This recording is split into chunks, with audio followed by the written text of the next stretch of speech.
लाडकी बहीण योजना हे काम लवकर करा, अन्यथा 1500 रुपयाचा हप्ता विसरा। महाराष्ट्र सरकारच्या माझी लाडकी बहीण योजनेतील लाभार्थ्यांना आता ई-केवायसी करणे अनिवार्य केले आहे। सुमारे 26,34,000 बोगस लाभार्थ्यांचा लाभ बंद करण्यात आला आहे। पुढे फक्त ई-केवायसी पूर्ण करणाऱ्या महिलांनाच 1500 रुपये मासिक हप्ता मिळणार आहे। अंगणवाडी सेविका घराघरात जाऊन पडताळणी करत आहेत। पडताळणीसाठी सरकारचा मोठा निर्णय। महाराष्ट्र सरकारच्या मुख्यमंत्री माझी लाडकी बहीण योजनेत मोठा बदल करण्यात आला आहे। राज्यभरातील लाखो महिलांना दरमहा 1500 रुपये आर्थिक सहाय्य दिले जाते। मात्र या योजनेत 26,34,000 बोगस लाभार्थ्यांचा पर्दाफाश झाला आहे।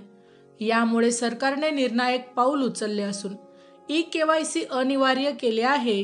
पुढे फक्त पात्र महिलांनाच लाभ मिळणार आहे। सरकारच्या आकडेवारीनुसार योजनेतून आतापर्यंत 2,63,00,000 महिलांना मदत मिळाली आहे। परंतु बोगस नावे व अपात्र अर्जदारांमुळे कोट्यवधी रुपयांचे नुकसान झाले। जून 2025 पासून 26 लाख महिलांचा लाभ बंद करण्यात आला असून आता फक्त 2,41,00,000 महिलांना मदत मिळत आहे। ई-केवायसी का आवश्यक? योजनेत मोठ्या प्रमाणावर गैरव्यवहार झाल्याने सरकारने ई-केवायसीची अट घातली आहे। ही प्रक्रिया पूर्ण केल्यानंतरच महिलांना पुढील हप्ता मिळणार आहे। ई-केवायसीद्वारे लाभार्थ्यांची ओळख व पात्रता निश्चित केली जाईल। यामुळे बोगस लाभार्थ्यांचे नाव वगळले जाईल आणि फक्त खऱ्या पात्र महिलांनाच योजनेचा लाभ मिळू शकेल। ई-केवायसीमुळे शासनाचा आर्थिक बोजा देखील कमी होईल आणि यात पारदर्शकता वाढेल। सध्या लाभार्थ्यांची घराघरात पडताळणी सुरू असून अंगणवाडी सेविका व स्थानिक अधिकारी महिलांचे दस्तऐवज तपासत आहेत। पुणे जिल्ह्यात सर्वाधिक बोगस लाभार्थी। माहितीनुसार सर्वाधिक बोगस लाभार्थी पुणे जिल्ह्यातून आढळले आहेत। यामुळे प्रशासनात खळबळ उडाली आहे।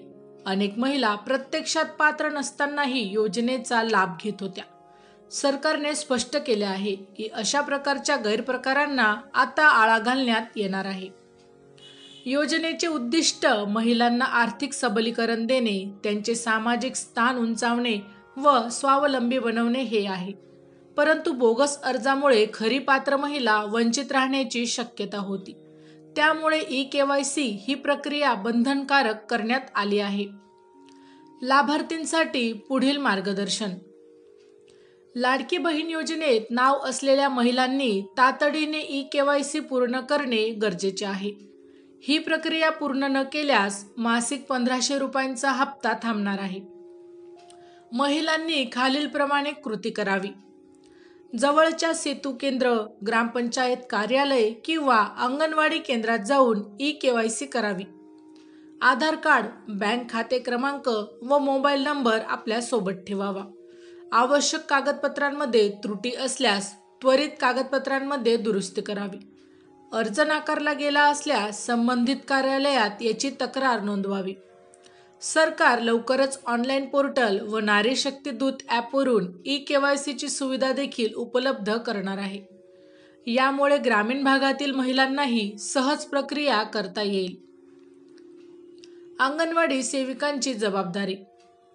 सध्या अंगणवाडी सेविका घराघरात जाऊन पडताळणी करत आहेत। त्या महिलांची माहिती तपासत आहेत आणि पात्रता निकष देखील तपासून कागदपत्रांची पडताळणी करत आहेत। पात्र महिला असल्याचे निश्चित झाल्यास त्यांचे नाव यादीत कायम ठेवले जाईल। त्या महिला अपात्र आढळल्यास त्यांचा लाभ त्वरित बंद होईल। सरकारने स्पष्ट केले आहे की फक्त खरी पात्र महिला योजनेचा लाभ घेतील। यामुळे खरी गरजू महिलांपर्यंत मदतीचा फायदा पोहोचेल। लाडकी बहीण योजना ही महाराष्ट्रातील महिलांसाठी एक महत्त्वाची आर्थिक मदत योजना आहे। मात्र बोगस लाभार्थ्यांमुळे योजनेवर प्रश्नचिन्ह उपस्थित झाले। त्यामुळे सरकारने ई-केवायसी अनिवार्य करून पारदर्शकतेकडे महत्त्वाचे पाऊल टाकले आहे। आता लाभार्थींनी तातडीने ई-केवायसी करून आपली पात्रता निश्चित करणे तितकेच गरजेचे आहे। माहिती आवडली असेल तर अवश्य शेअर करा। अशाच प्रकारचे नवनवीन सरकारी योजनांविषयी अपडेट मिळवण्यासाठी आमच्या लाईफ एव्हिएशन या यूट्यूब चॅनलला अवश्य सबस्क्राईब करा। धन्यवाद।